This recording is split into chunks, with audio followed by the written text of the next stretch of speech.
En gros, en 82, il y a une gonzesse qui s'appelle Nora Hayden qui a écrit ce bouquin. Elle a vendu même pas 2000 exemplaires. Elle a fait un fail absolu. Donc, elle a sorti ce bouquin avec cette couverture. Quelques années plus tard, dans une espèce dans une boutique d'occasion, il y a un mec qui tombe sur ce bouquin, qui l'achète pour 99 cents, qui le lit et qui dit putain, en fait, c'est pas mal.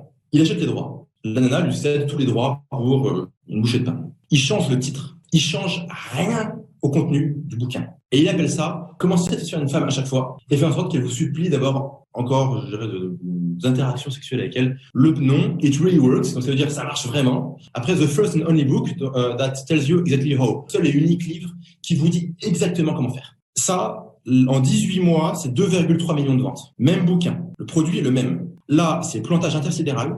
Là, c'est 2,3 millions. Et ça devient un New York Times best-seller pendant plusieurs années. La différence, c'est quoi? La nana, là, dans la couverture 1, elle sait même pas à qui elle parle. Elle parle aux gonzesses. C'est quand on écrit love avec un cœur comme ça, ça s'adresse aux femmes. Apparemment, la clientèle, c'était les mecs. Et le mec, il veut quoi? Il veut satisfaire une gonzesse. Donc, au lieu de leur parler d'astrological love, on leur a dit non. Comment satisfaire ta nana qu'elle adore et qu'elle en redemande? Après, il écrit It really works. Genre, ça marche vraiment. Et en fait, c'est con, mais les gens, si on leur dit pas des trucs, ils ne le pensent pas et ne le font pas. C'est que les gens, si vous leur dites pas que ça marche, ils croient pas que ça marche. Si vous leur dites pas d'acheter, ils n'achètent pas.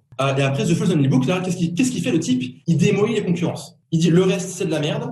Et moi, c'est génial. L'autre truc qu'il dit qui est super cool, c'est que les gens, quand ils vont acheter du contenu pour chercher à résoudre nos problèmes, ce qui les saoule, c'est qu'en général, il faut plein de livres, plein de vidéos, plein de ressources. Il dit non. Le bouquin, il y a tout dedans. T'as pas besoin d'acheter autre chose. T'as pas besoin de lire autre chose. T'as pas besoin de faire des efforts. T'as pas besoin de faire des recherches.